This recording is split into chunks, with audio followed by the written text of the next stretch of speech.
자, 압도적 뉴스 콘텐츠 3프로 뉴스룸입니다. 안녕하세요. 이주호 기자입니다. 안녕하십니까, 류종훈 기자입니다. 네, 반갑습니다. 반갑습니다. 네. 오늘 굉장히 중요한 뉴스가 있죠.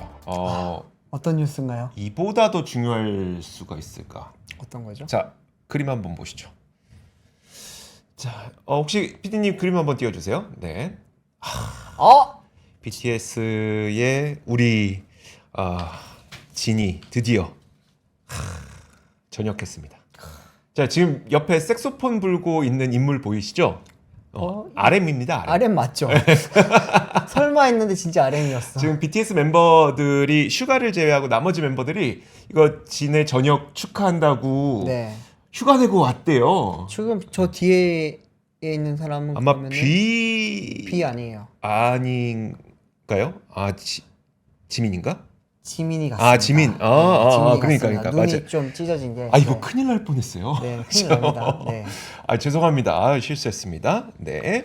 자, 어쨌든 우리의 그 BTS 멤버들이 다시 네. 언제쯤 뭉칠 수 있을지 기대하는 분들이 참 많습니다. 그렇죠. 자, 그래서 이거는 뭐 그냥 기분 좀 좋으라고 봤던 뉴스고, 첫 번째 뉴스가 지금 굉장히 핫한 뉴스가 하나 나왔어요. 네, 저도 이거를 나오고 지금 막 나왔습니다. 네네. 한 4시쯤에 바로 보도가 나온 건데, 국내에 AI 반도체를 지금 개발하거나 연구하는 기업들이 굉장히 많거든요, 생각보다. 뭐 삼성전자, 네이버가 유명하긴 하지만 스타트업 중에서 이제 3대장이라고 꼽히는 회사들이 있습니다. 뭐 리벨리온, 그리고 이제 퓨리오사 AI, 그리고 사피온 이렇게 있는데, 이 중에서 이제 리벨리온과 사피온이 합병한다라는 이야기가 있어서 가져왔습니다. 네. 두 기업 같은 경우에는 이제 각각의 워낙 강점이 뚜렷하고, 네. 또 이제 또 비즈니스 영역도 조금 어떻게 보면은 구성원들이라든지 추구하는 바가 약간 좀 다른 부분이 있었기 때문에 어떻게 합칠까에 대해서 지금 많은 분들이 궁금해 하시고는 있는데, 네. 합친다는 것 자체만으로 일단은 엄청난 뉴스고요. 그리고 이제 두 기업의 가치를 합치게 되면은 그것만 하더라도 한 1조에서 2조 원이 넘는 그런 기업 가치를 가지기 때문에 네. 지금 굉장히 지금 뜨거운 뉴스가 나오고 있습니다. 지금 막 나왔기 때문에 아무래도 후속 보도는 계속 나올 거고요. 네. 제가 이제 그 나온 이제 SK텔레콤의 공식 보도 자료랑 그리고 이제 다른 내용들을 하나하나씩 전달 드리겠습니다.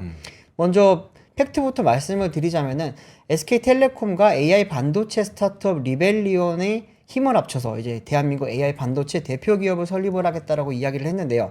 이를 위해서 이제 SKT의 이제 계열사인 AI 반도체 계열사인 사피온 코리아와 네. 그리고 리벨리온 간의 합병을 추진한다고 합니다. 양사가 이제 합병을 추진한다는 거는 이제 오늘 밝힌 내용이고요. 몇 대 몇으로 지금 합병을 할지, 언제 어떻게 합병을 할지에 대해서는 아직 구체적인 말이 나오지는 않았습니다.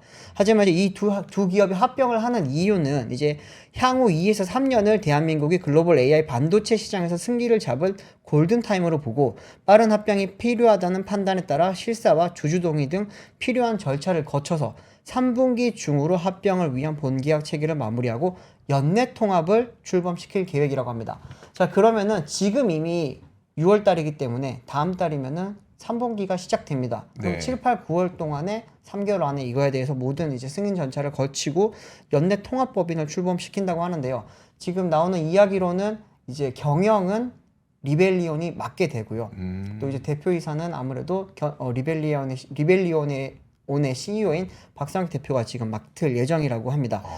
두 기업에 대해서 지금 많은 분들이 뭐 아시는 분들도 있을 거고, 반도체 투자를 안 하시는 분들은 잘 모르실 텐데, 그냥 인공지능 관련 기업으로, 그러니까 스타트업으로 알고 계시는 분들은 많을 텐데, 네네. 그럼 이들이 그 반도체 가운데 어떤 반도체를 만드는지 네네. 그런 것들이 좀 궁금하거든요. 이 두 기업은 일단 공통점은 AI 반도체를 만들고 있다라는 점이고요. 또 하나는 팹리스 스타트업이라는 점입니다. 그리고 이제 좀 다른 점을 말씀드리자면, 사피온 같은 경우에는 이름이 좀 예전부터 많이 나왔던 그런 기업인데, 원래는 SK텔레콤의 자회사로 시작이 됐다가 스핀오프한 기업입니다. 네. 그러다 보니까 주주 구성 자체가 이제 SK텔레콤, SK하이닉스, SK스퀘어가 이렇게 지금 주요 주주로 있고요. 또 최근에 이제 시리즈 A를 통해서 다른 기업들의 GS그룹이라든지 대보그룹에 투자를 받기도 했습니다. 그 관련된 내용이 지금 준비되어 있으니까 화면 한번 표 띄워주세요. 하나 띄워주시면서 표를 보면서 설명드리면 조금 좋을 것 같은데, 먼저 말씀드린 사피온 코리아 같은 경우에는 이제 아까 방금 말씀드렸듯이 SK텔레콤의 지분율이 62.5%로 가장 높습니다. 그리고 이제 하이닉스가 25%, SK스퀘어가 12.5%고요. 이번에 시리즈 A를 통해서 GS그룹과 대보그룹이 이번에 들어왔고요. 이들을 통해서 이제 확보한 투자 금액이 네. 600억 원 정도 됩니다. 사피온 코리아의 이제 주요 제품이라고 한다면 X220, X330이라고 하는 AI 반도체고 지금 이 반도체들 같은 경우에는 TSMC에서 지금 제품을 만들어 준다고 합니다. 작년 매출액이 한 56억 원이었고요. 이제 영업 손실은 259억 원이었습니다.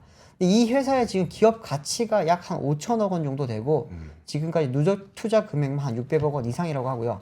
근데 여기 같은 경우에는 이제 기존에는 SK텔레콤의 자회사였기 때문에 지금까지 있었던 대부분의 매출액이라든지 사업 영역이 다 SK텔레콤의 그 데이터 센터 네. 이쪽에서 지금 주로 나왔고요. 지금 이제 이 합병사의 그 경영을 맡게 되는 리벨리온이라고 하는 기업 같은 경우에는 고성능 저전력 AI 반도체를 만드는 걸로 되게 유명하고요. 엔비디아의 그 예전에 에이백보다도 훨씬 더 성능이 뛰어나다라는 이야기가 많이 있었습니다. 또 하나는 AI 소프트웨어 플랫폼이 지금 제공된다는 건데 엔비디아가 지금 AI 반도체 쪽에서 강력한 힘을 지금 갖고 있는 거는 쿠다라고 하는 소프트웨어 플랫폼이 있어서 그런데 리벨리온도 그런 걸 지금 가지고 있다고 하고요. 주요 제품이 아톰과 이제 리벨이라고 합니다. 아톰 같은 경우에는 최근에 지금 뭐 양산이 시작된 거고 리벨은 아직까지 개발 중인데 이 리벨리온의 이제 AI 반도체는 삼성전자 파운드리에서 이제 만들게 됩니다. 작년 실적을 한번 보시면은 매출액이 27억 원이었고 영업 손실이 159억 원이었습니다.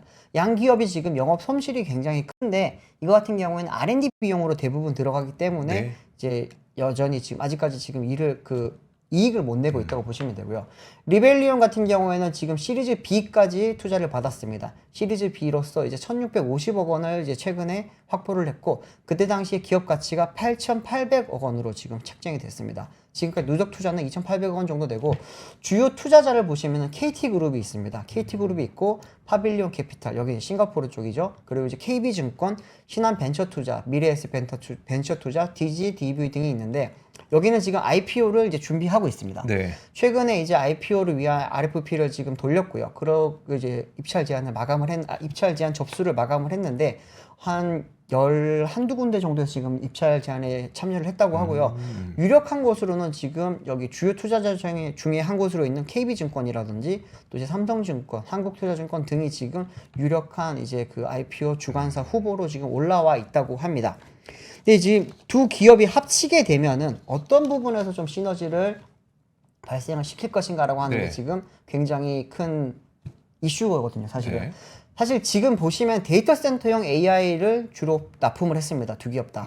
이제 리벨리온 같은 경우는 특히나 이제 KT 이제 데이터 센터에 지금 납품을 하는 걸로 굉장히 유명한데 이 두 기업이 데이터 센터용 AI에서 그러면은 지금 뭐 힘을 두각을 네. 나타낼 거냐. 사실 이 부분은 지금 엔비디아가 거의 전 세계 영역을 다 거의 휩쓸고 있잖아요. 네. 그렇다면은 이제 AI 가속기 영역 그리고 추론 영역에서 지금 경쟁이 다시 한 번 더 붙을 수가 있는데 그 부분에서는 지금 인텔이라든지 다른 여러 기업들이 지금 도전을 하고 있는데 이 영역에 지금 리벨리온과 사피온이 합병을 해서 그 두 기업이 합병한 기업이 좀 영역에서 조금 도전을 해보겠다라고 하는 이야기고요.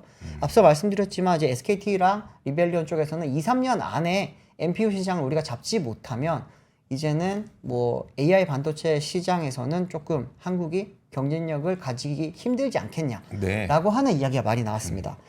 그래서 지금 뭐 이 관련해서 이제 여러 해석들이 지금 나오고 있는데 일단은 SK텔레콤이 사피온의 주력이고요. 네. 그리고 이제 리벨리온의 주력은 KT그룹입니다. 네. 아시겠지만 SK텔레콤과 KT그룹은 통신사 영역에서 굉장히 지금 경쟁 관계를 오랫동안 이어온 기업이기 때문에 네. 과연 이 합병에 시너지를 낼 수 있을지 이 사회가 어떻게 구성이 될지 그리고 이제 리벨리온과 사피온이 좀 추구했던 방향이 조금은 달랐기 때문에 그 부분에서 또 어떤 또 시너지를 만들어낼지에 대해서 조금 궁금증을 사실 자아내고 있습니다. 네. 우려도 있지만 기대감도 있고요. 뭐 어떻게 될지는 좀 지켜봐야 되겠죠.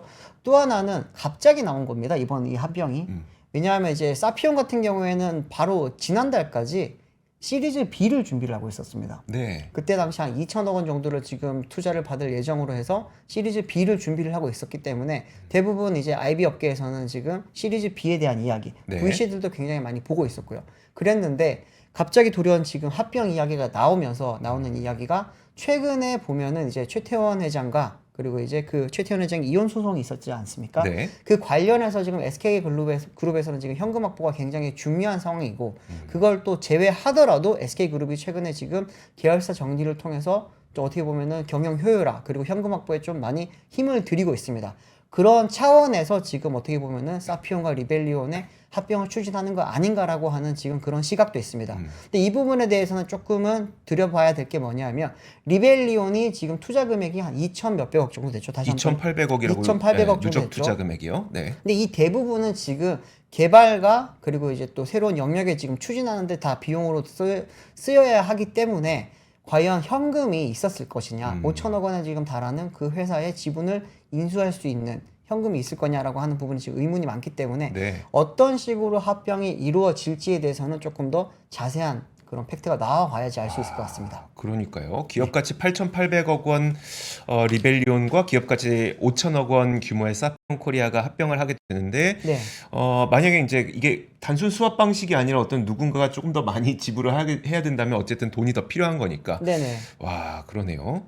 이게 근데 어떤 의미인지 아직 이제 막 나온 소식인 거죠? 그렇습니다. 방금 4시부터 이제 보도자료 엠바고가 풀렸기 때문에 여기에 대해서 아무래도 이제 해석 기사라든지 뭐 분석 기사가 지금 오늘 밤 내일 아침까지 계속 쏟아질 거예요. 네. 근데 지금 워낙 지금 두 기업이 워낙 어떻게 보면 핫한 기업이거든요. 근데 이 두 기업보다 지금 IPO를 먼저 추진하는 곳이 있습니다. 다시 한번 표를 좀 띄워주시면 좋겠는데 네. 퓨리오사 AI라고 하는 기업이 있습니다. 여기 같은 경우에도 지금 AI 소프트웨어 플랫폼을 제공하는 AI 반도체 기업이고요. 오보이랑 레이니게이드가 지금 주력 이제 반도체 칩입니다. 이들의 주력 제품이고 매출액은 36억 원인데 영업 손실이 600억 원이 넘습니다. 작년 기준으로. 근데 이제 그러다 보니까 뭐 대부분은 이건 역시 또 개발에 썼고요.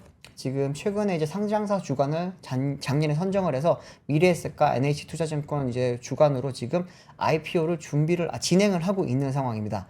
이곳 같은 경우에는 지금 이제 IPO를 만약에 성공을 하게 되면은 국내 최초로 이제 AI 반도체 팹리스 스타트업 중에 IPO를 성공을 하게 되는 건데 지금 많이 우려도 조금 나오고 있는 상황입니다. 사실은 작년에 파두 사태 이후에 지금 반도체 팹리스 업체에 대한 신뢰도도 많이 떨어졌고요. 시장의 신뢰도가 좀 많이 떨어졌죠. 그렇죠. 그리고 거래소라든지 금감원 쪽에서도 지금 상장 절차를 굉장히 빡빡하게 보고 있습니다. 그렇죠. 그렇기 때문에 IPO가 어떻게 이루어질지에 대해서 지금 좀 많이 걱정과 기대를 하고 있기는 한데 퓨리오사 AI가 만약에 IPO를 성공을 하게 된다면 그러면 리벨리온 쪽에서도 조금 긍정적인 그런 희망을 가질 수 있기 때문에 좀 많이 지켜보고 있는 상황인데 그런 상황에서 지금 사피온과 합쳤다는 거는 어떻게 보면은 기업 가치를 조금 더 극대화시킬 수 있는 방안이기도 하고요. 네. 뭐 아까 말씀드렸지만 사피온 쪽에서도 또 SK 그룹 차원에서도 필요했기 때문에 서로 필요가 맞았으니까 아마 합쳤을 텐데 과연 제 생각에는 핵심은 SK텔레콤과 KT가 어떤 그런 이제 시너지를 만들어내느냐가 네. 두 이제 합병의 성공을 만들어내는 키가 되지 않을까 싶습니다. 네, 알겠습니다.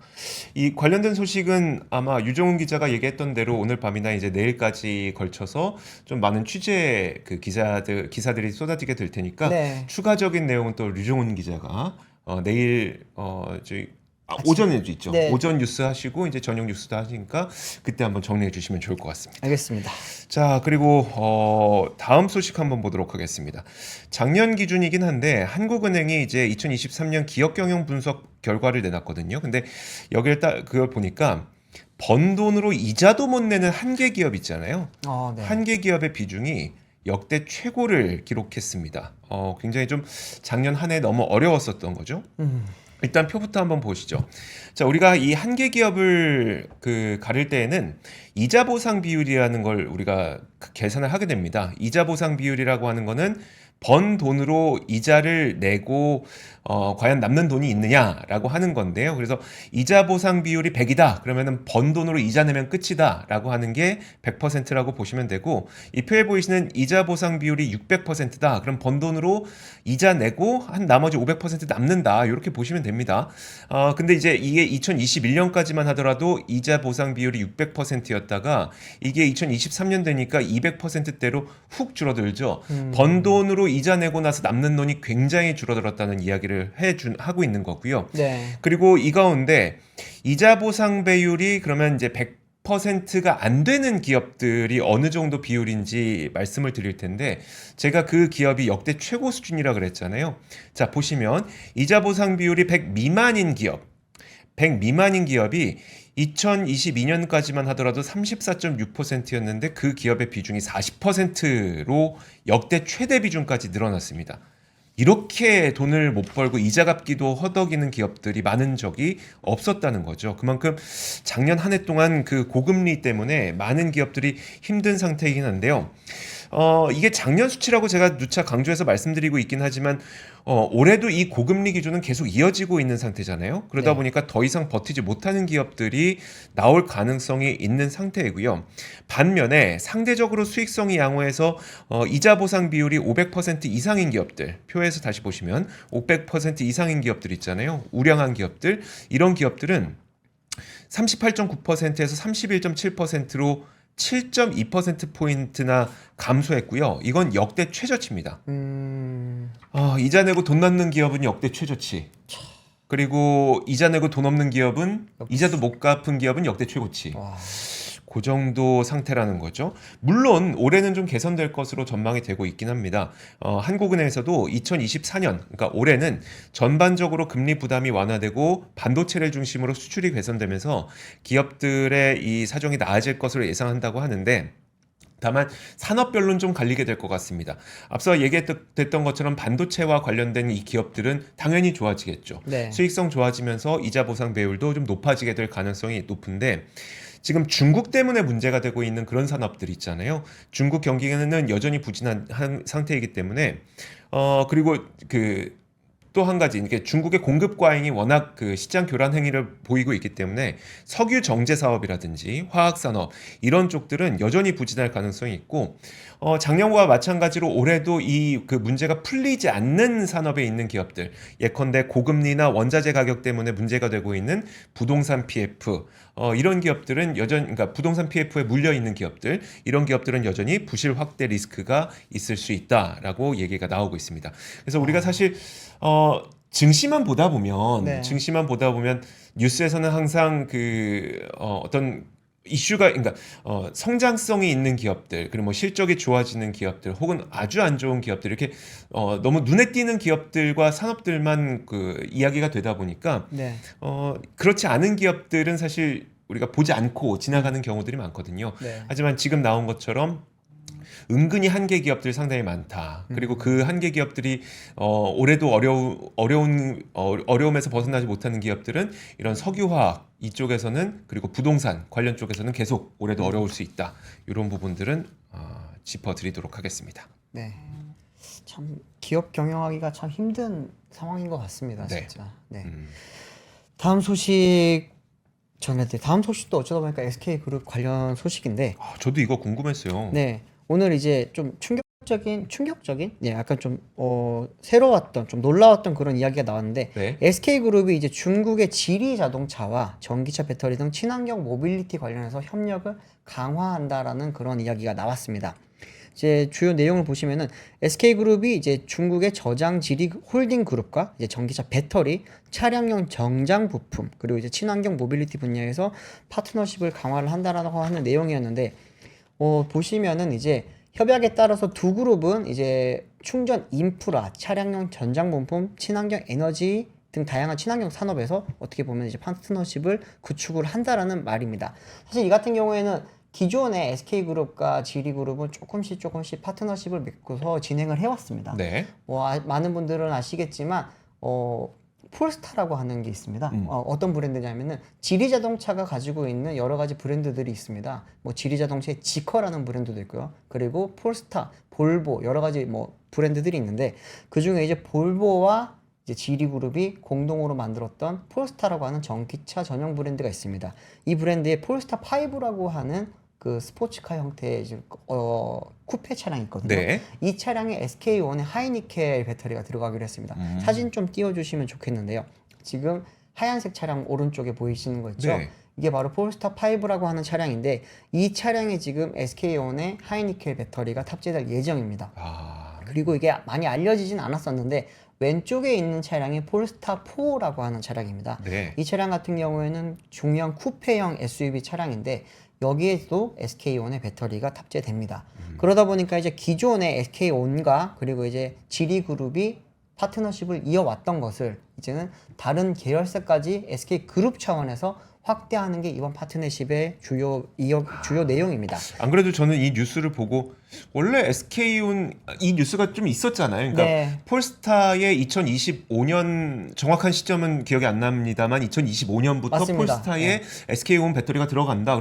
그러면 SK랑 지리자동차랑 원래 하고 있었던 것 아니야라고 저는 생각을 했었는데 네. 근데 왜 또 SK가 중국 지리와 이 모빌리티와 관련된 뭐 협약을 하게 되느냐 이게 되게 궁금했었는데 결국 그룹사 전방위적으로 협력을 이어간다 이런 그렇죠. 의미라는 거죠. 사실 잘 보시면은 작년 재작년부터 SK그룹 같은 경우에는 에너지라든지 그리고 이제 전기차 배터리 그리고 뭐 관련된 배터리에 들어가는 부품 소재 이쪽으로 지금 많이 사업 영역을 많이 확대를 해왔습니다. 그러다 보니까 이번 파트너십을 통해서 동박 제조기 업체인 이제 SK 넥실리스 또 이제 분리막 제조 업체인 SK IE 테크놀로지 어렵습니다. 그리고 전기차 충전기 생산 기업인 SK 시그넷 등이 이번에 앞으로 이제 지리 자동차랑 협력을 강화할 것으로 지금 전망이 되고 있습니다. 이렇게 되는 데는 사실 최재원 SK그룹 부회장의 좀 글로벌 네트워킹이 많이 큰 역할을 했다라고 하는데 아시겠지만 기업 총수들이 해외 순방을 다닌다든지 해외 뭐 출장을 많이 다닐 때는 놀러 다니는 게 아닙니다. 거기 가서 한번 가서 만들어지는 뭐 환담 자리라든지 저녁 자리에서 그들 간에 오고 가는 대화 안에 여러 가지 비즈니스들이 만들어지는데 지금 최태원 회장 같은 경우는 또 여러 부분에 신경 쓸 부분이 많고요. 네. 또 전기차라든지 배터리라든지 이쪽 영역에서는 최재원 수석 부회장이 주로 이제 역할을 했기 때문에 이번에도 이제 지리그룹과의 기존에 맺었던 파트너십을 확대하는 데에는 최 수석 부회장의 역할이 많이 컸다라는 게 들려오는 이야기입니다. 근데 이게 뭐 단순히 SK그룹과 지리그룹의 협력으로 끝날 것 같지는 않아요. 네. 어떻게 보면은 우리 국내 자동차 기업 중에 하나인 르노 코리아 아시죠? 네. 이제는 예전에 르노 삼성이었다. 이제 르노 삼성을 떼고 르노 코리아가 됐는데 르노 코리아 같은 경우에는 또 이제 지리 자동차와 또 협력을 이어가고 있습니다. 그러다 보니까 여기서도 많은 혜택을 볼 걸로 보이는 게 현재 지금 폴스타 4 아까 보여드렸던 그 쿠페형 SUV 차량 있죠? 네. 그 차량이 이제 좀 있으면은 그 르노 코리아의 부산 공장에서 생산을 시작하게 됩니다. 아. 여기에 들어가는 배터리가 SK 배터리라고 했죠. 네. 그리고 또 르노 코리아 같은 경우에는 오로라 프로젝트라고 하는 지금 리브랜딩 전략을 지금 취하고 있는데 거기에 오로라 1, 2, 3 차량이 있습니다. 네. 1과 2는 하이브리드 차량이고 3가 이제 전기차가 나오는데 이 오로라 3에 들어갈 배터리 공급사를 지금까지 정하지 못했었어요. 네. 근데 지금 보시면은 오로라 3에 들어가는 전기차 전용 플랫폼은 지리 쪽에서 공급받는 걸로 파악이 되고 있고요. 네. 그러다 보니까 이제 배터리도 아마 SK1 쪽에 배터리를 들어가는 게 아니겠느냐라고 하는 추측이 조금 나오고 있었는데 이번에 이제 두 기업 간의 협력이 확실시 되면서 네. SK1의 배터리가 탑재될 가능성이 좀 더 높아졌다고 볼 수 있습니다. 네, 알겠습니다. 자, 그리고 다음 소식도 한번 보도록 하겠습니다. 다음 소식은 이거는 지금 주택담보대출을 비롯한 가계대출이 굉장히 빠르게 늘고 있어요. 네. 사실 지난 5월 은행 가계대출 자료가 나왔는데 5월 한 달 동안 거의 6조 원에 가까운 6조 원의 가계대출이 증가했습니다. 그래서 이게 어느 정도 빠르게 늘었는지를 보면은 거의 7개월 내 최고 속도의 증가 속도라고 보시면 될 것 같습니다. 사실 원래 저희도 이제 배울 때 야, 대출은 원래 늘어나는 거지 대출이 줄어드는 자본시장이 어딨냐. 그렇죠. 야, 미국 보십시오. 그렇죠. 대출이라는 건 그냥 늘어나는 거니까 대출이 늘어나는 것 자체가 뉴스가 되지는 않는데요. 네. 지금 보면은 지난 5월 한 달 동안 6조 원이라는 것도 7개월 내 최고 속도의 금액 상승 폭이 있다 보니까 그러다 보니까 좀 뉴스가 되고 있는데 게다가 저는 생각키로는 이것 말고 계속 연결되고 있는 최근 부동산 뉴스와 연결지어서도 이거는 좀 뉴스가 되는 것 같다라는 생각이 들고 있거든요. 그 이유는 뭐냐면 지금 화면 함께 보시면요.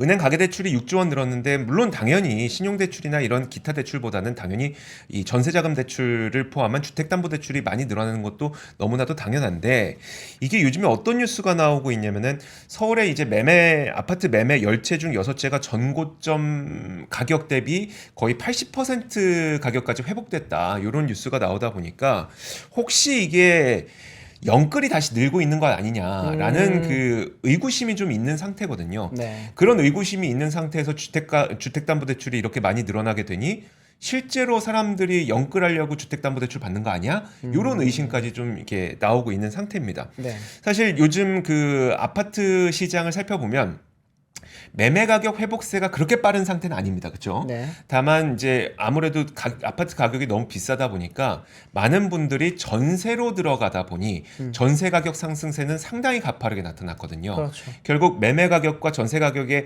갭 차이가 줄어들게 되면서 많은 분들이 또 이제 실제로 갭 투자를 하려고 하는 의지도 좀 보이고 있는 상태고요. 네. 그래서 관련된 그 제가 그래프를 한번 보여드리면 서울 아파트 가운데 전고점 대비 80% 이상 매매 가격이 회복된 그 비중을 보여주는 겁니다.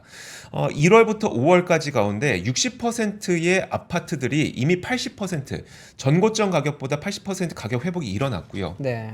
그리고 이 비중도 1월까지만 하더라도 54%였던 비중이 66%까지 늘어난 상태입니다. 지역별로 살펴보더라도 당연히 서초구는 이미 전고점 대비 80% 가격 회복한 지역이 그 비율이 90%입니다. 아, 거의 다 회복한 거죠. 이 정도면. 올라왔네요, 이제. 네, 서초구, 강남구, 용산구, 뭐 종로구 이런 쪽들은 이미 가격이 다시 많이 올랐기 때문에 네.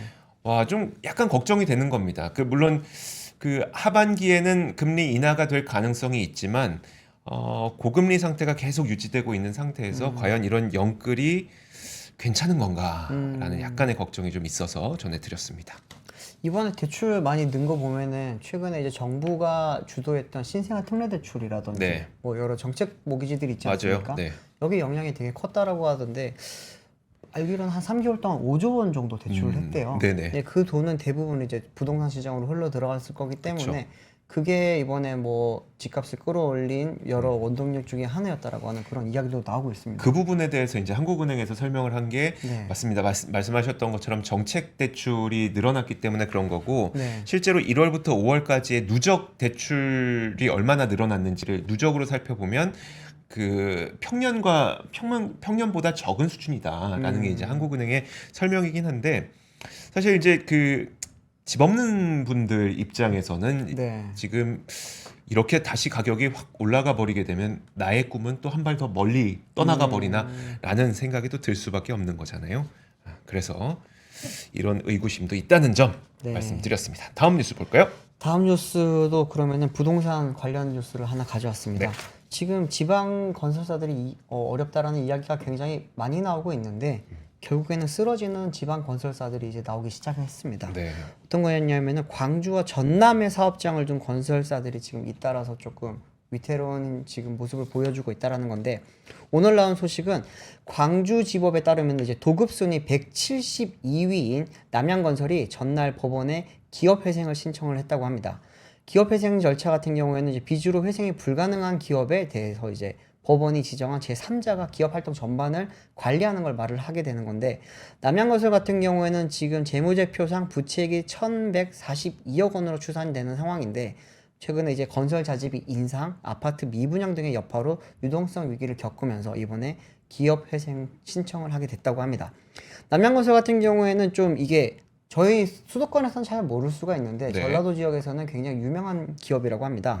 현재 대한건설협회 전남도의 회장을 맡고 있는 기업이고요. 또 도급순위가 127이면은 그렇게 많이 작은 회사는 아닌데 그렇죠. 그런 회사임에도 불구하고 지금 이런 114억 원 정도의 지금 1,140억 원 정도의 부채액으로 인해서 이렇게 지금 기업 회장을 신청했다는 게 좀 지역 사회에는 굉장히 큰 충격으로 가고 있다고 합니다.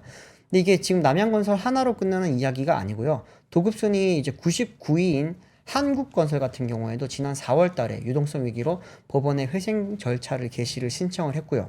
한국건설 같은 경우에는 채권자가 광주지방국세청, 전남도, 광주 5개 자치구, 서울 동작구, 강원도 동해시 등 전국 지자체 등을 비롯해서 총 2,820억 원 상당의 지금 부채를 감당할 수 없는 상황이라고 합니다. 네. 또 이제 110여 건의 지금 소송도 같이 진행을 하고 있기 때문에 좀 앞으로 이거는 좀 복잡하게 연결이 될 것으로 보이고요.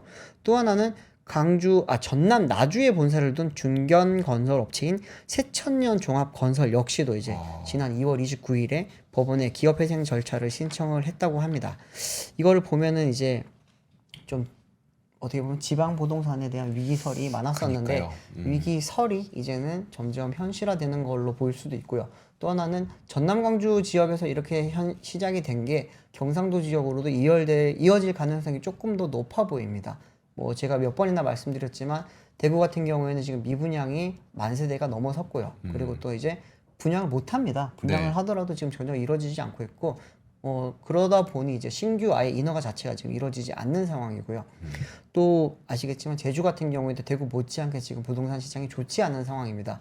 이렇게 되면은 전남에서 시작된 게 전국으로 퍼져나가면서 이제 어떻게 보면은 하반기에 안 좋은 그런 지방 부동산의 그런 지방 건설사들 뿐만 아니라 지방 부동산 전체에 안 좋은 영향을 미칠 수도 있기 때문에 여기에 대해서 좀 걱정이 많은데 한국건설산업연구원 쪽에서 지금 하반기 PF에 대한 위험성을 조금 경고를 하고 있습니다. 네. 보시면은 최근에 이제 세미나를 열었거든요.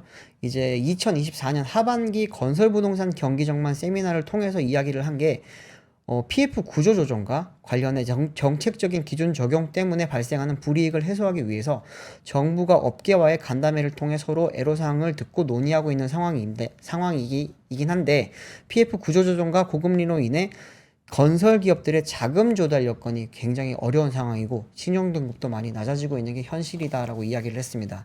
이거를 들어보면은 뭐 이제 PF 만기를 4회 이상 연장을 했거나 준공 예정일 이후 18개월이 지났을 때 이게 분양물이 한 50% 미만이 되면은 부실 우려로 지금 분류가 된다고 하는데 이 부실 우려 기업들이 굉장히 많이 늘어났다고 합니다.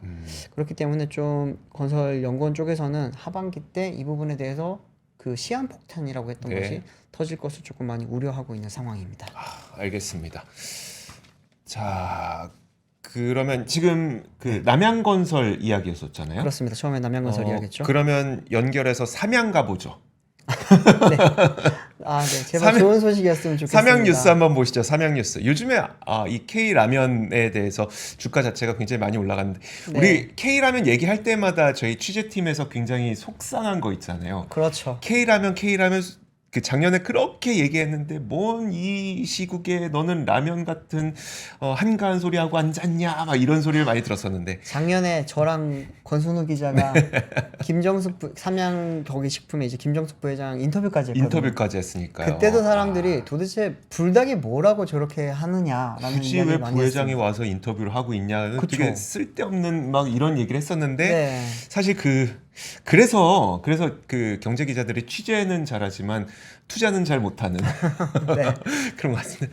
오늘 내용은 뭐냐면 덴마크에서 핵 불닭 볶음면을 리콜했다고 합니다. 네? 화면 한번 보시죠. 이거 그렇게 큰 건 아닙니다. 네. 자, 그냥 단신이니까 한번 보세요. 덴마크에서 핵 불닭 볶음면 등 매운 라면 제품에 대한 리콜 조치를 한다고 영국 BBC에서 그러니까 보도를 한 거예요. 지금 보시면은 핵 불닭 3배짜리 매운맛 이런 것들에 대해서 지금 이 캡사이신 수치가 너무 높아. 소비자가 급성 중독을 일으킬 위험이 있는 것으로 평가됐다고 보도를 했습니다. BBC에서. 네. 그러면서 이제 BBC가 어떤 특정 성분 때문에 덴마크 당국의 조치가 촉발됐는지는 알려지지 않았다. 네. 그러니까 아직 좀 불명확하다는 거죠. 근데 이게 그러면서 그 덴마크 수의식품청에서는 제품을 갖고 있다면 폐기하거나 제품을 구입한 가게에 반품하시오. 라고 권고했다고 합니다. 근데 이거 그러고 나서 이제 그 누리꾼들 반응이 더 웃겼는데 네. 누리꾼들이 야 덴마크는 만약에 그 후춧가루만 뿌려도 너무 맵다고 할걸? 그러니까 워낙 덴마크라고 하는 국가가 이 매운맛에 익숙치 않은 국가라는 거죠. 그런 곳에서 이 덴마크의 핵 불닭 볶음면은 거의 충격적인 거죠. 충격적인 거. 네. 그러다 보니까 이 덴마크 사람들이 이렇게 매운 라면을 굉장히 좀 뭔가 마치 먹어선 안 될 것 같은 독극물처럼 인식하는 것도 무리는 아닌 것 같다라는 누리꾼들의 반응이 있었습니다. 저는 그래서 이걸 어떻게 생각이 드냐면 일종의 어떤 해프닝으로 보이긴 합니다만 네. 매운맛이 익숙치 않았던 덴마크에서조차 이 우리 그 K라면이 팔리고 있구나. 그렇죠. 라는 측면에서는 굉장히 의미 있는 일 같다라는 생각이 들었고요. 두 번째 단신 하나만 간략하게 좀 정리를 해드리도록 하겠습니다. 오늘 좀 뉴스가 하나 좀 나왔는데 중국 CDMO 기업이 오늘 우시바이오로직스 그 주가 보신 분들 있으시겠지만 거의 15% 가까이 올랐어요. 네. 원래 그 미국의 국가수권법 때문에 그 안에 이 생물보안법이 포함될 것이라는 것 때문에 우시바이오로직스를 포함한 중국의 CDMO 기업들의 주가는 계속 내리막길을 걸었었거든요. 네. 그런데 오늘 한 15%, 막 7% 이렇게 올라갔던 관련 중국 기업들이 굉장히 많습니다. 화면 함께 보여주시면 이 시나파이낸스라고 하는 기업이 얼마나 시나파이낸스라고 하는 보도가 얼마나 그 공신력 있는 보도인지는 모르겠으나 여기에서 국권수감법에 그 그러니까 생물보안법이 포함되지 않은 것으로 나타나고 있다라는 보도를 하게 된 겁니다. 그러니까 결국은 우시앱텍, 우시바이오로직스 얘네는 생물보안법에 의해서 절대 미국 기업과는 거래를 못할 것으로 예상을 했었는데 네. 국방수권법에 포함되지 않는다면 이거 할 수 있는 거 아니야? 라고 하면서 이 기업들은 올라가고 국내에 있는 관련 CDMO 기업들이 좀 주가가 크게 떨어지는 일이 있었거든요. 근데 또 이게 애매하긴 한 게 그럼 삼성바이오로직스는 어떻게 됐는지 보니까 삼성바이오로직스는 또 큰 영향이 없긴 했습니다. 결국은 사실 이게 우리가 특히 이제 바이오 기업의 이 바이오 의약품의 경우에는 결국은 미국도 중국과 공급망을 아예 분리하려고 하는 큰 움직임이 있는 거잖아요. 네. 사실 이 보도가 얼마나 그 신뢰성 있는 보도인지 아직은 우리가 확인이 안 됩니다만 결국은 그 방향으로 가긴 갈 겁니다. 이게 이번에 만약에 이 설이 진짜라면은 당장은 포함이 안 된다고 하더라도 나중에는 포함될 일이라는 말씀을 드리는 거니까요. 이게 뭐 단기적으로는 주가 움직임이 있겠습니다만 결국은 생물보안법은 돼야 되겠죠. 그렇죠. 돼야 될 거니까 단기 움직임이 전체 방향을 꺾진 않는다. 대세의 흐름을 꺾진 못한다. 이 정도로 보시면 될 것 같습니다. 자, 그러면 오늘 3프로 뉴스룸이 준비한 소식은 여기까지입니다. 저희는 내일 오겠습니다. 고맙습니다. 감사합니다. 박근영, 이선영, 사경인, 염승환 투자 마스터들의 세심한 케어로 건강한 투자 습관을 만드세요. 3프로 멤버십 3프로 앱에서 확인하세요.